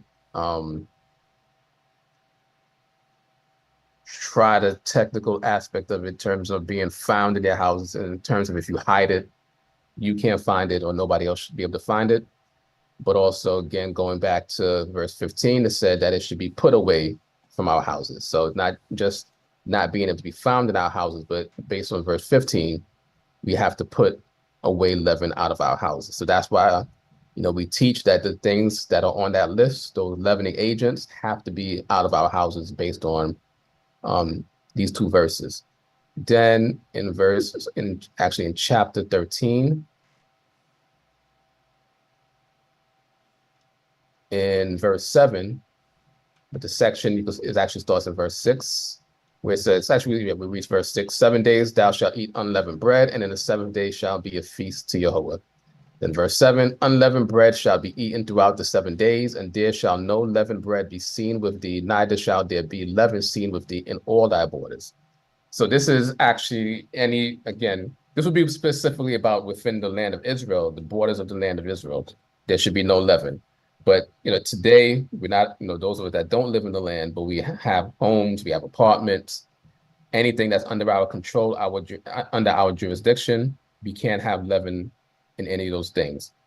And that's why, especially in the way that in the manner of the way we teach the observance of it, it's not a difficult thing to comply with, because as long as you don't have baking soda, baking powder, balm, commercial yeast or industrial yeast in your homes, then this will fall in line with something that's easy to comply with. That's why I mentioned, so now going back to verse 15, where it says in verse 15, 7 days, I'm trying to highlight it. 7 days shall you eat unleavened bread. Okay, this is Exodus chapter 12, verse 15. 7 days shall you eat unleavened bread, howbeit the first day you shall put away leaven out of your houses. For whosoever eats leavened bread from the first day until the 7th day, that soul shall be cut off from Israel. So we're focusing now on the howbeit the first day you shall put away leaven out of your houses. So in the Hebrew translation, you have by Yom Rishon, which can be translated as on the first day or by the first day, but we're gonna say by the first day, that leaven should be put away out of our houses. Even with any translation on the first day or by the first day, it's something that can be easily removed. And that's why, our congregation teaches the way that we teach it, because these things, the leavening agents, are something that can be easily removed from the house. It's not something that needs to be hidden or put away within the houses. It's something that can be easily gotten rid of and then easily restored, especially speaking in terms of the ancient practice of making sourdough bread, or as known as sourdough bread today, but in terms of the ancient practice of making bread, which would be that sourdough making process, or also using balm, which is the ancient method, they would have to actually make the leaven out of dough. But that was something that could be easily thrown out, or something that can be easy to comply with by just not making the sourdough. So that's why this season is actually something that's easy to comply with and is not difficult, based on just removing the items that's supposed to be removed from our homes. What we got here? Can we have guests over during this season? And if so, can they eat at the unleavened bread? Can they eat the unleavened bread, even though they might go right back to eat other foods prohibited for this season, like having step kids over? Well, now, in terms of your own home, if you have no leaven in your homes, then that's, if you have guests over, that's how they have to eat. What they do when they're not in your house, if they're not in compliance, with this way of life, that's something that's on them and not on you. So as long as they're within your house and within your personal space, within your borders, they have to eat how you would eat during the season, and what they do when they leave your house and within their own house. That's not something that you can be concerned with it. That's why, our way of life is also a teaching through example. But, what people do on their own, that would be between them and the Most High, just like everything we do individually between us and the Most High.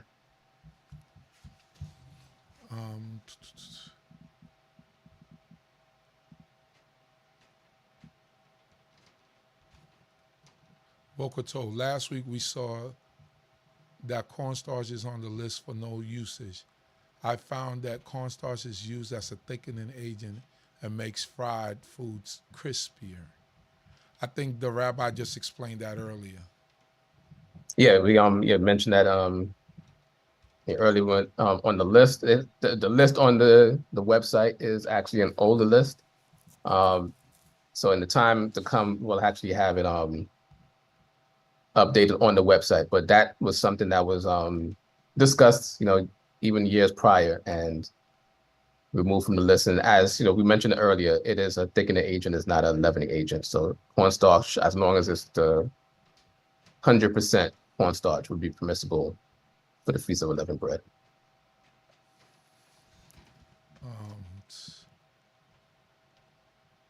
With regard to cornstarch, that's a statement. What about products that have carob gum or any other of the gums used in some product, ice cream, etc.?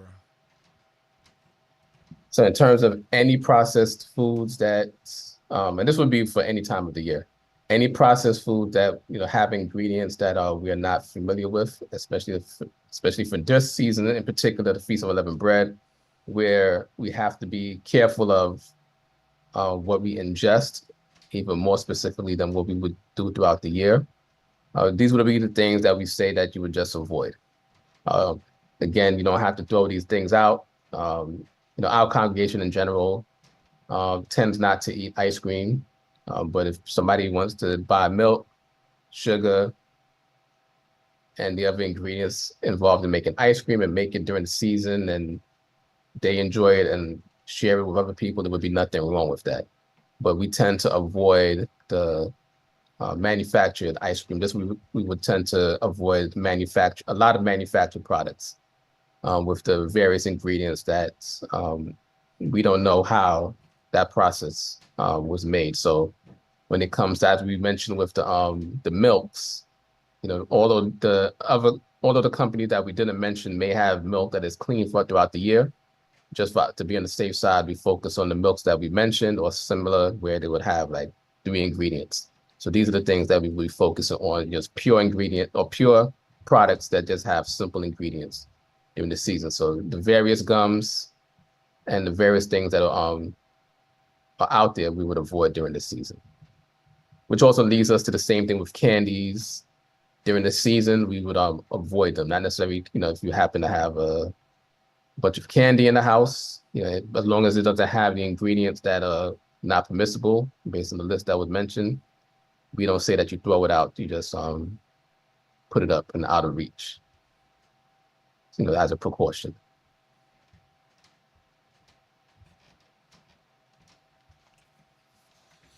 It says here,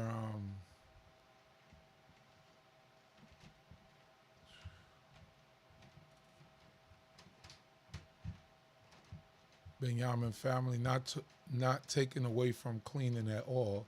This is so very helpful and always a great way to start my week. We appreciate the time and work y'all put in. Thank you for that. Serafina Yisrael, please give thoughts on nutritional yeast. It is deactivated yeast and not a leavening agent. But nutritional yeast will be like brewer's yeast, I think. Yeah, as an ingredient, the nutritional yeast would still be a leavening agent because you would use the nutritional yeast to apply it to some sort of dough or some sort of flour to make dough in order for it to ferment. So the nutritional yeast, brewer's yeast, baker's yeast, these were just different names for almost the same product that do the same thing. As Chief Uziel mentioned, earlier, that yeast is a naturally occurring substance. But when you have the cultivated yeast, that's where it becomes a problem. And that's when it becomes, gets into that category of being a leavening agent because it's cultivated for that purpose. So that's why it would be not permissible, during this season.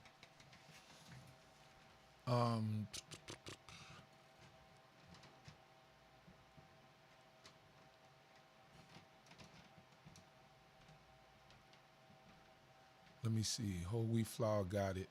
Torah I bought from previous years, I got rid of my toaster and haven't owned one since. You don't have to get rid of your toasters. All you got to do is clean them out, and you'll be okay. Plus, toasters have the slots on the bottom that the little tray on the bottom, you pull out, you clean that out, and you're good to go. Let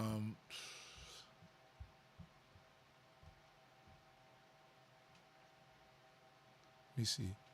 I waited till too late for the horseradish root. Can I use the powder? You could use lettuce, right, Rabbi? Yeah, the lettuce on it for the bitter herb, the lettuce the and the bitter herb. endives. I just put up that Mu'ala album real quick. Okay, yeah, I that was think that's mentioned what earlier. Mordecai, was talking When you about. read the ingredients, filtered water, organic almonds. This only has. Yeah. Actually, no, this is probably not the one. No, that's not the one. They sent it to me. Yeah. Hold on. Let me send it to you. This has some other ingredients on it. Sorry, yeah, this is not the one. Let me send it to you because it was sent to me. But in terms of the bitter herb, we had a discussion about it. What was growing in that region that would be under the category of the bitter herb would be the romaine lettuce, the endives. There are a couple of not too far from that same species of stuff, but those would be the things, the romaine lettuce and the endives. The horseradish was the use of the horseradish as a bitter herb was an Ashkenazi Jewish introduction, because the lettuce and the endives and certain things like that were not surviving the winter, so they had to come up with an alternative, for their region and during that time. So in terms of just we use the term bitter herb because that is the English translation, but the term or the word maror in Hebrew does not directly translate to a bitter herb. That requires a little bit more explanation, but somewhere along the line, that word got translated into bitter herb. So in our mind, we think of something bitter and we think of a herb, but that would just be one of some of the few mistranslations within the Holy Scriptures that directs us to do things that we shouldn't be doing. Says here.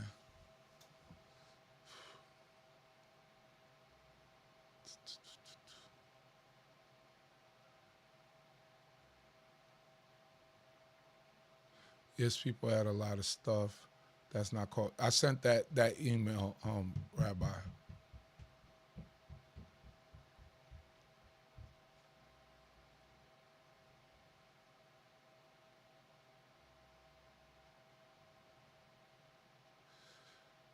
Looked like we might have gotten to the end. I had a friend and her husband, her two sons that have been studying Torah. Her husband said there's no way. So they went and got circumcised, and they are from El Salvador. Yeah, circumcision is very important. Even though we don't have the Passover lamb, as Israel, we must be circumcised to be in the covenant with the Creator. That's the number one thing. Circumcision. If you didn't get to do it on the 8th day, do it at any other time. But circumcision is a must to be in the covenant with the Creator. Yes, her husband said there is no way.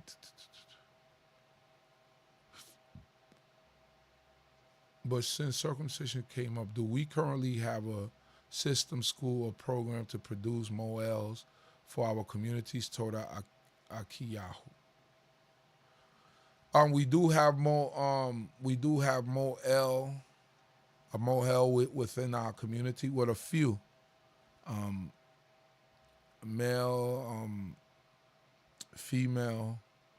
So there is some people that do it. That is, in terms of having a school, we don't have a school for that, but we do have people that are in training for that, that do help out the current Mohel and they are under training. So that's as far as I could take you with that. We don't have a school for it though, not within our community, but we do have understudies. And we went from just having like 1 to like probably 5 available. But as you just mentioned, it's like there's not a school within the community that does it, but we do have people available Right. that can do it. Unfortunately, both the other items were out of stock at Whole Foods. We raise livestock stock. If yeast is present in their feed, should it be removed also? Very interesting. If it's present where? And that if they raise livestock, if yeast is present in their feed, should they remove it also? That's a very good question. Oh yeah, right. In the feed for the animals, yes. For the livestock, yeah. Yeah, because BINAH is on within your borders. Yeah, you would remove it from Of course, as you mentioned, you can't get rid of naturally occurring yeast, but if you have feed that has yeast in its ingredients, yes, you would remove that. And that will go for the dogs, the animals, your pets, Right. your home pets that you have at home.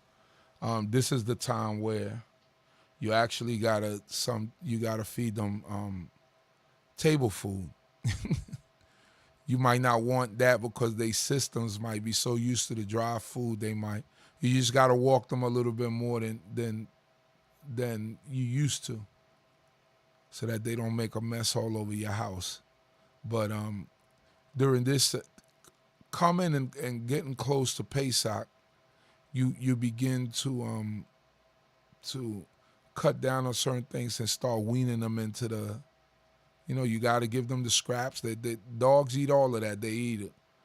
You might want to go easy on the unleavened bread and stuff like that, but because that's going to really send them to the bathroom. But in terms of the meats, the rice, the potatoes, and things of that nature, they'll be eating almost the same way that you're eating throughout the week. So, and remember, you could give dogs, if you're cleaning chicken and you're taking off the skin, you could give that to dogs. They eat it, fat and stuff and things of that nature. They eat it. It's actually good for their coats. So the Most High only commanded us as humans not to eat fat, not the dogs. So.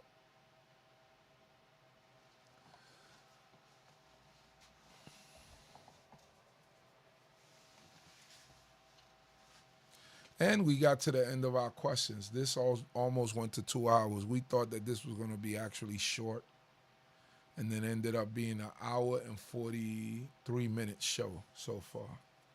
So, did you get that last email I sent you?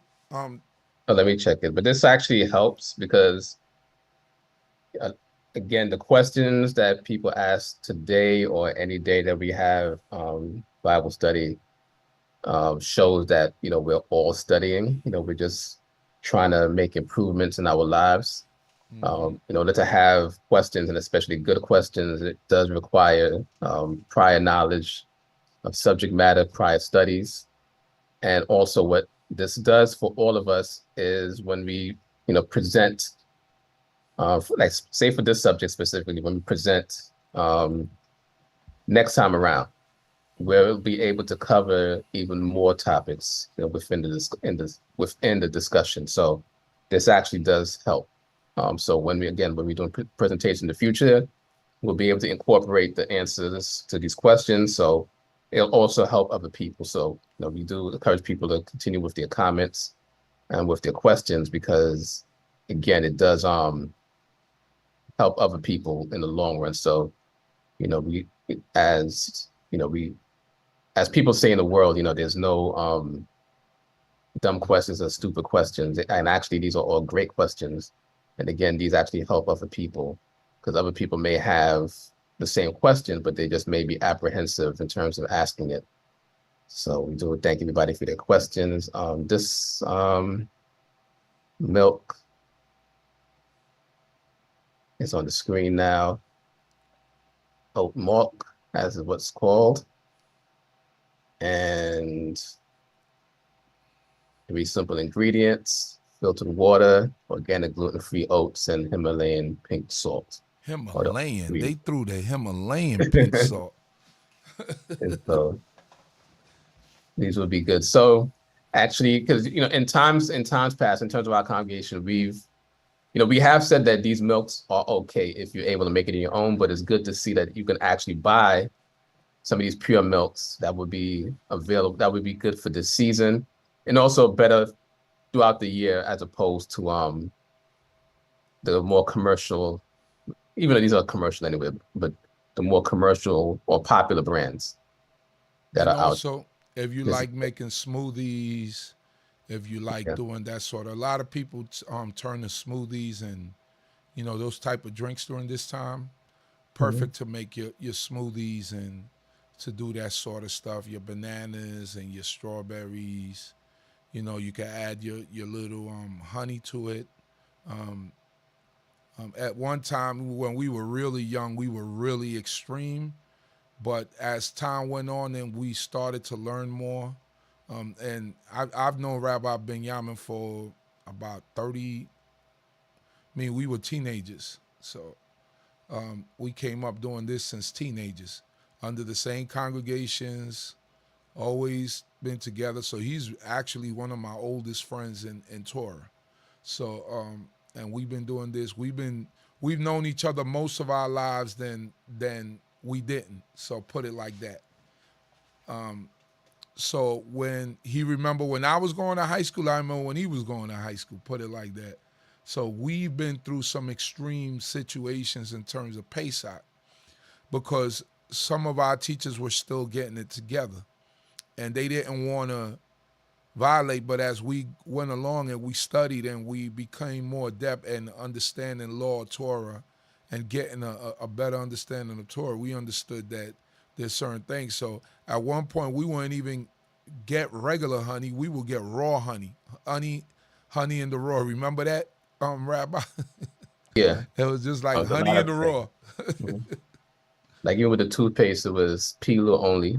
It was a powdered toothpaste, right? So, but as time go on and we see things, we could simplify for the generation that's coming up now, to where it's not a strain on you in order to do Pesach, and in order to have this thing done right. For all of you who are doing your CMOS, you're safe with that. As long as you see that it's just CMOS or you boil it yourself, CMOS is good. Stay away from the isinglass. Even the vanilla, they have vanilla. I want to send you one more thing too. They got the vanilla extract that's alcohol free. Let me send you that, my wife. This is courtesy of my wife also, by the way. This is what she sent me. I'm going to send this to you, Rabbi, so that you can, because we have a son that's, he loves his milk, so he has to have his oat milk. So we have to come up with all the things to accommodate him.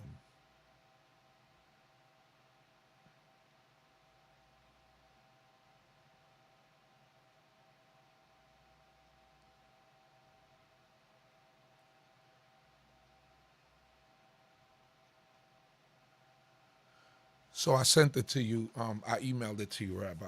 Right. I just want you to show this. Download it. Yeah. If you want to add a little vanilla extract to your stuff. Coffee. If you like drinking coffee, you can have coffee, but make sure you get the beans and then you get them grinded, right? Instant coffee. I went to a coffee factory. I would stay away from instant coffee, just period. They showed what they grind up in there, what part of instant coffee. And I do have the a video when I went. This was years ago, a few years back. All right, so yes, here we go. This is it right here.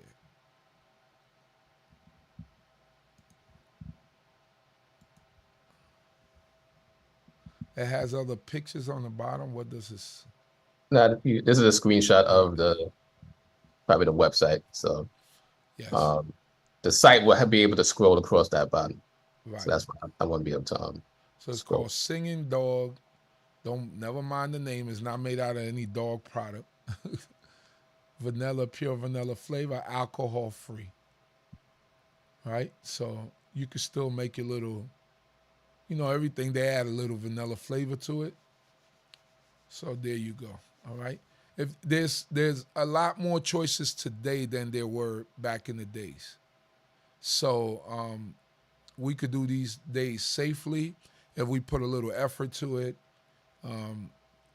We've even had elders that made unleavened cakes. We still got people that make unleavened cakes.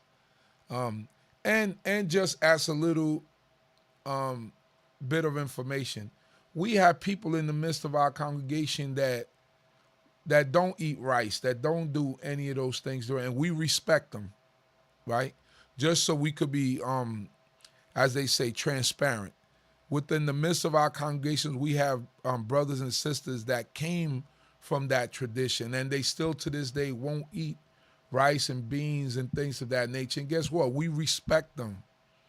This whole thing is about respect, not trying to impose your way on someone else, because traditionally some people were raised up a certain way. We respect that. So what we do, we kind of separate certain foods because we don't want beans and rice to get mixed in, spoons to get mixed in with what people eat, because we're considering our brother and sister, right? We're only teaching it the way this congregation has taught it for years, where we came from and how we continue with this way. But we respect our brothers and sisters who don't eat rice and beans and things, and we coexist. We work out good, right? And that's part of it. I don't know if you want to add to that, Rabbi. No, that's true. That's true. As you mentioned, it's about the respect, collaboration, all of us studying together, coming to an understanding. So that's why we, do have this Bible study, and within, our congregation, there's conversations, just as there may be conversations amongst other congregations on, how to do the season, how to do the law of God overall. It does, for some things, require some conversations and some counseling and things together in order to make it work. But it is a community effort. So we just have to continue to build and grow. There's a lot of information that even is presented to us, even though it may be in a question form, but we still are learning from the collaboration of everybody. I actually did find the Mohel is the simple one. So they have the regular one, that's the one that was on the screen earlier, which wasn't the proper one, but they have one called simple almond milk. Mm-hmm. And when you look at this one, on the ingredients, then you would just see filtered water, organic almonds, and sea salt. Right. That's another company when it comes to milk. And just to add to that, so when it comes to what you may have for breakfast, we teach to stay away from cereal during the season because of it's a processed grain. Whether it's the cornflakes or anything else like that, you want to stay away from it, not necessarily not throw it away, as long as it doesn't have the ingredients that we specified earlier that you remove from your homes. But just stay away from using it during the season, along with other processed grain products. So for breakfast or throughout the day, oatmeal is okay. So now we have a variety of milk that has been that you can use. So now you can just get your oatmeal, your whole grain oats, and make oatmeal to breakfast. So as opposed to having cereal. The only day that may become a little bit more difficult during the season for some, it may be Shabbat. You just have to prepare food different. Well, not to say different, but you're not going to be able to have your normal sandwiches that you would have for Shabbat. So, but you could have, your unleavened bread. Um, you can get your butter that's just plain butter. Yeah, breakstone whipped Don't butter. have all those ingredients. You have that. Of course, you can have your salad. If you eat meat, you can have your various forms of meat, not your processed meat, not your cold cuts and different things, or pastrami and different things like that. You can have your meat products for Shabbat that you prepare the day before.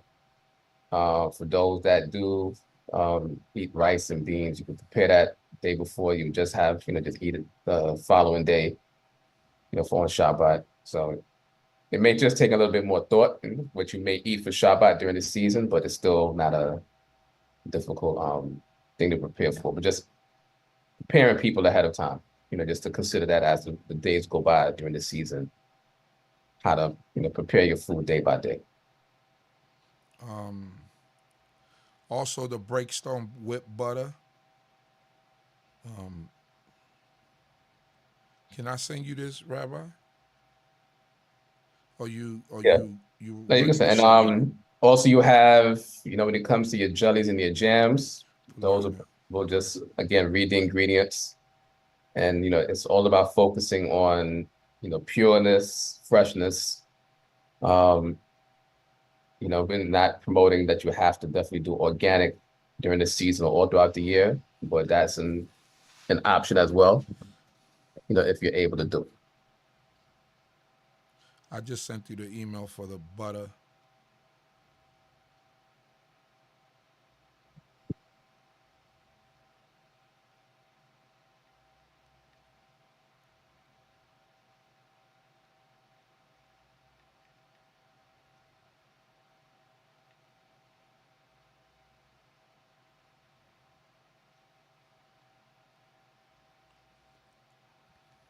Can't come in yet, but wait for it.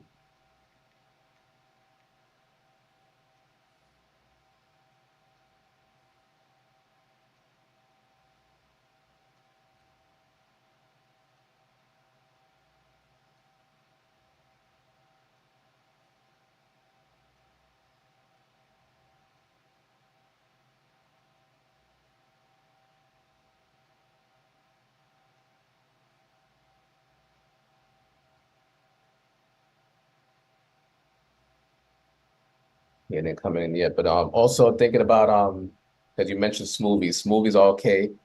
You just want to be careful of your powder mixes.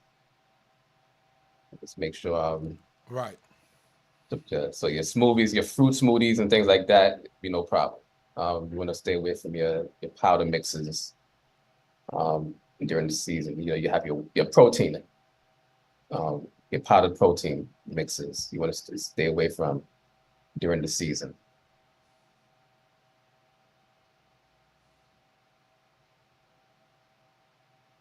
So, for example, I'm going to send you this next one. It's an all fruit product, Palerner. You said it didn't come through yet, right, Rabbi? The the butter did not come through. Yeah. Tell me if the all fruit comes through. Maybe I'm sending too much stuff to you at one time. Try to Not send the showing butter. up in spam.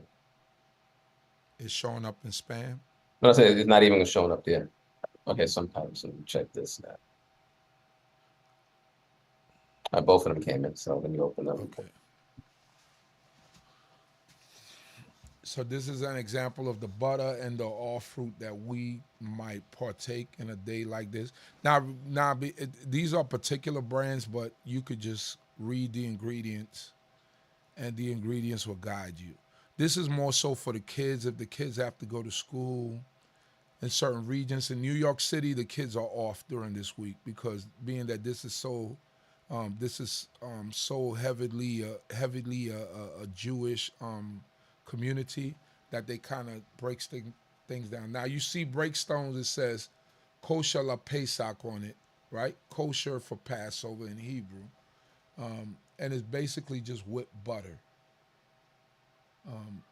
That's all you're gonna see on the package, whipped butter and salt. That one is salted, so it's gonna be whipped butter and salt.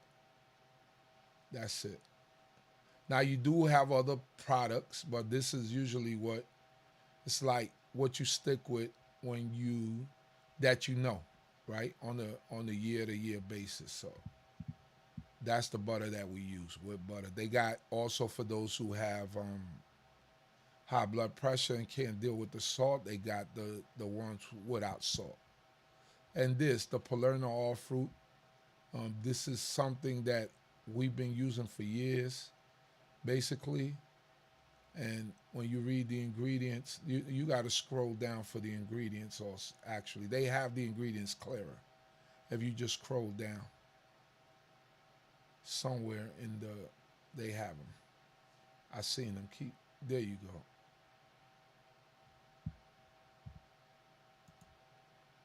So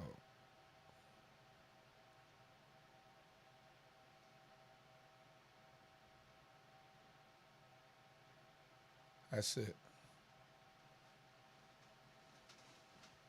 So now you see, this is just a template. I think even Smuckers might have something that's all natural, fruits like that.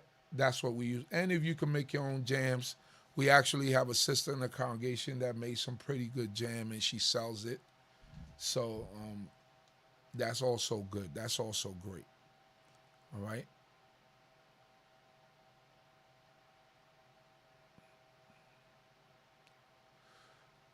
So we got to the end of it.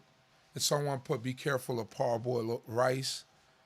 We suggest just a natural grain of rice. Something like they sell wild rice out there, brown rice. Something that hasn't been pre-cooked. We would recommend that.